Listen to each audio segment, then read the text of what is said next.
Me too, of all the accusations of our sacrifices, whether they're children or animals or whatever. The whole concept of sacrifice is a Christian concept. Because we don't believe in any anthropomorphic deity, there's no need to sacrifice anything for anything. Well, we'll get to that.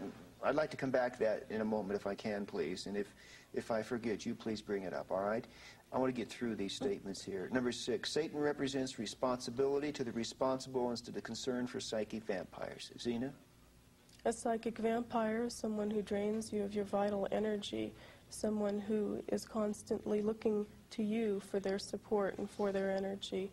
Responsibility to the responsible means if you demonstrate that you have a certain amount of responsibility, you will gain that much more responsibility.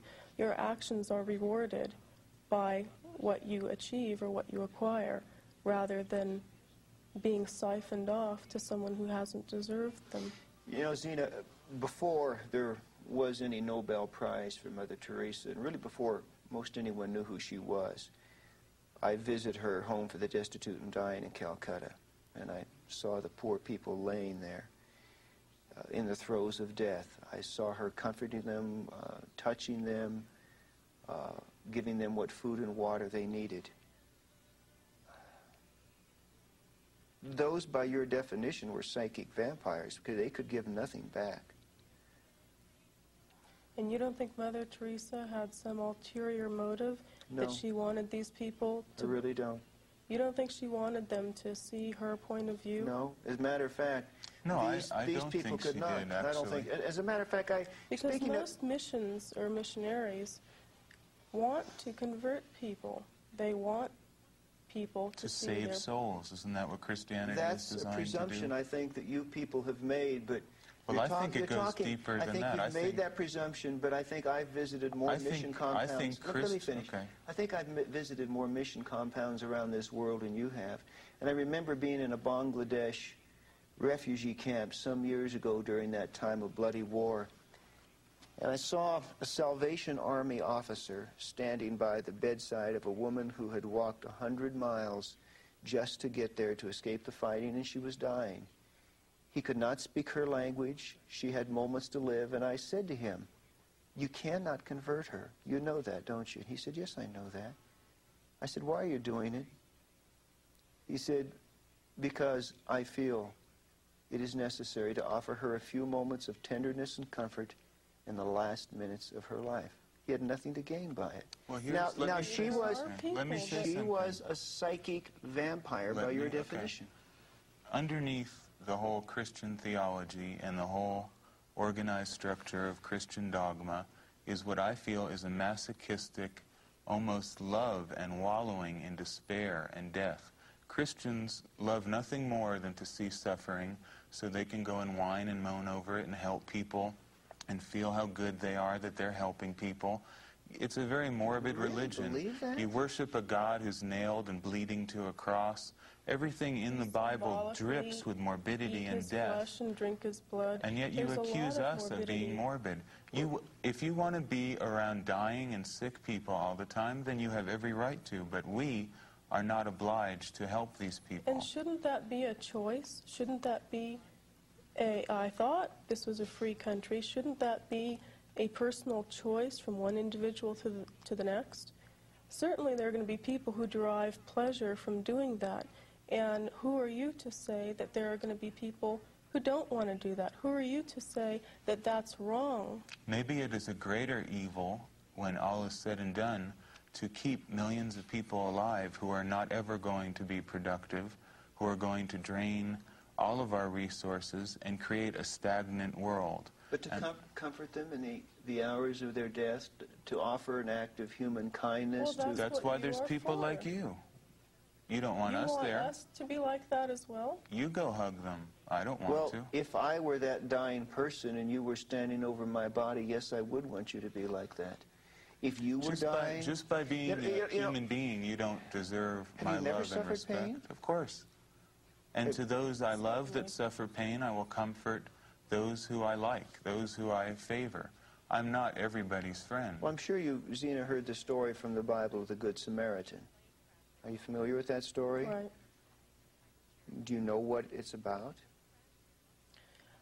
To argue this point is just going round and round. No, because, it is an important arguable point. Because your main concern in Christianity is to help the weak. Christianity was designed as a religion for slaves, after all.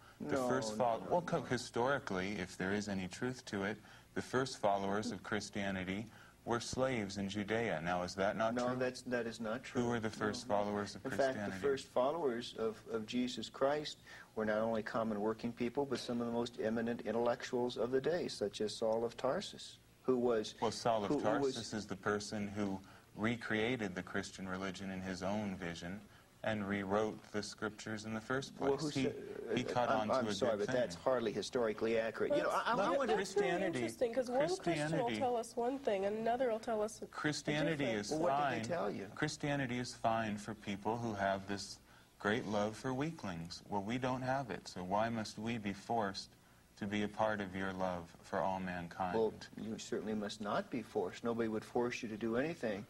I guess... Can't you understand that? I find it difficult to accept. You really want us to put up a fight or put up an argument, but there's no... Go help them. I just wonder how you've been able to psychologically insulate yourself in such a way. I cannot. I mean, I have not always been a Christian. And long before I was a Christian, it was just a matter of human responsibility to another creature, though I may not have believed them to be a creature of God as I do now. If they were suffering and they were in pain and they were hurting, I reached out to them. How much clearer do I have to make it? A strong animal does not spend all of their energy and time on earth helping every weak animal. You help those in your own pack, in your own tribe, those who are like you, and those who are not like you and who are not contributing to you, you do not have a responsibility to. If you want on simpler terms, you can say that we are of different species.